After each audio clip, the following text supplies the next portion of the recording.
अवधूत चिंतन श्री गुरुदेव दत्त स्वामी महाराज की जय। महाराज स्वामी सर्वांच्या चांगल्या इच्छा नक्कीच पूर्ण करो हीच स्वामींच्या चरणी प्रार्थना करते आणि माझ्या स्वामी भक्तीचा प्रसाद या चॅनलमध्ये मी सर्वांचं स्वागत करते।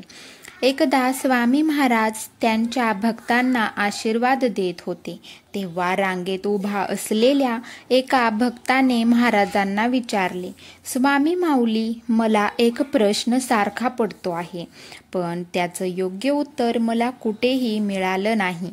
तो माणूस म्हणतो, जो पापी माणूस असतो तो सर्वात सुखी का असतो?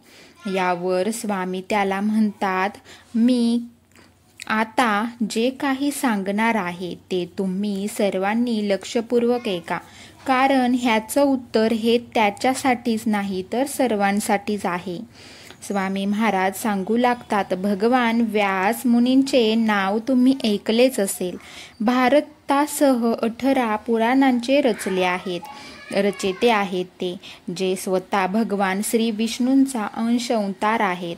भूतकाळ, भविष्यकाळ आणि वर्तमान जाणून घेण्याची दृष्टी त्यांच्याकडे होती। यासोबतच कीटक, प्राणी, कोणताही पक्षी या सर्वांची भावना, भाषा समजत होती। एकदा असंच भगवान व्यास कुठेतरी जात असताना त्यांना एक किडा खूप वेगाने धावताना दिसला।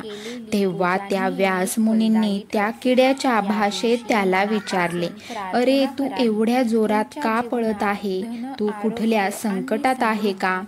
तर तो किडा व्यास मुनींना सांगू लागला, हे मुनीश्वर, मी एवढ्या वेगाने धावण्याचे कारण आहे की आता मागून एक मोठी बैलगाडी येत आहे आणि मला ती चिरडून टाकू शकते। यामुळे मी जीव वाचवण्यासाठी प्रयत्न करत आहे। सर्वांनाच त्यांचे जीवन आवडते, बरोबर ना? त्यावर व्यासमुनी त्याला सांगू लागले, अरे त्रियक योनीमध्ये जन्म घेतला आहे, तुझ्यासाठी मरण येणे हेच भाग्याचं आहे। माणसाला मृत्यूची भीती वाटते ते तर ठीक आहे, पण तुला या कीटकाचा शरीर सोडायला एवढी का भीती वाटत आहे? किडा सांगू लागला, महर्षी, मला मरणाची भीती वाटत नाही, माझ्यापेक्षा जास्त निकृष्ट आणि खालच्या योनी आहेत, त्याचा विचार करून मला भीती वाटत आहे। मी मरून त्या खालच्या योनीमध्ये गेलो तर काय होईल? व्यासमुनी त्याला म्हणाले, तू कशाला घाबरतोस? जोपर्यंत मी तुला मानवाच्या शरीरात पोहोचू देत नाही तोपर्यंत तुझा जन्म हा पण योनीमध्ये, ज्या पण योनीमध्ये होईल त्या सर्वातून मी तुला मुक्त करत राहील। मग त्या व्यासमुनीवर विश्वास ठेवून तो किडा रस्त्यावर आला आणि बैलगाडीच्या चाकाने चिरडून त्याचा मृत्यू झाला। मृत्यूनंतर तो किडा कावळ्याच्या रूपात जन्माला आला। कावळ्यानंतर त्याचा जन्म सियार योनीत झाला। ज्या रूपात त्याचा जन्म झाला तिथे व्यासमुनी गेले आणि त्यांना त्यांच्या मागच्या जन्माची आठवण करून देत होते। त्यामुळे तो किडा लवकरच मुक्त होण्यास त्याला मदत झाली। अशा प्रकारे तो शाही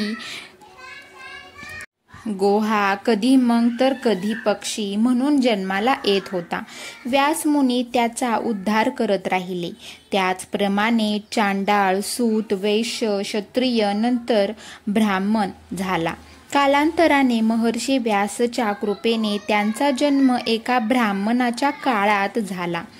ज्या जन्मात महर्षींनी त्याला व्यासच्या अवघ्या 5व्या वर्षी सरस्वती मंत्राची दीक्षा दिली होती, तेव्हा भगवान व्यासांनी त्याला मंत्र दीक्षा देऊन आपल्या शिष्य बनवले होते। त्याला 4ही वेदांचे ज्ञान दिले होते। जेव्हा तो 7 वर्षाचा झाला होता तेव्हा महर्षी व्यासांनी त्यांना सांगितले की कार्तिक क्षेत्रातील एक ब्राह्मण अनेक वर्षापासून तप करीत आहे, पण त्याच्या मनाचे समाधान होत नाही। जा आणि त्यांच्या शंका दूर कर। त्यापैकी त्यांची एक शंका होती, पापी लोक सुखी का दिसतात? महर्षी व्यासांच्या आज्ञेने तो मुलगा नंदप्रभाजवळ गेला आणि त्याला त्यांच्या शंका विचारल्या. अवघ्या 7 वर्षाच्या मुलाच्या चेहऱ्यावरचे तेज पाहून त्यांचे त्याला जीवन मरणाची अनेक रहस्ये विचारली आणि त्यांच्या शंकांचे निरसन केले. मग त्या मुलाने त्याचा प्रश्न अशा प्रकारे सोडवला की पापी लोक सुखी का असतात? ज्यांनी मागील जन्मी तामस भावाने दान केले आहे त्याचं दानाचे फळ त्यांना या जन्मात मिळते आहे. असे म्हणतात की जेव्हा तामस भावनेने धर्म केला जातो त्याला धर्माविषयी आपुलकी नसते. म्हणूनच असे पापी लोक मागच्या जन्माच्या फळावर सुख उपभोगून आणि कमावलेले पुण्य संपवून तामसिक भावनेने नकारत जातात. यात अजिबातच शंका नाही. अरे भक्तांनो, या जन्मात 4 प्रकारचे मनुष्य असतात. पहिला म्हणजे ज्याच्यासाठी ह्या जगात सुख उपलब्ध आहे पण परलोकात नाही. दुसरे, ज्यांना परलोकात सुख मिळते पण या जगात नाही. आणि तिसरे आहे ज्यांना ह्या जगात सुख आणि परलोकातही सुखी राहतात. चौथे असे आहे ज्यांना ना ह्या जगात सुख आहे ना परलोकात सुख आहे. अरे भक्तांनो, या जगात लोक सुखी राहतात ते भूतकाळातील पुण्यामुळेच. आणि असे लोक सुख उपभोग करण्याच्या आनंदात ते नवीन पुण्य प्राप्त करत नाहीत. त्यांच्यासाठी सुख फक्त ह्या जगातच राहतं.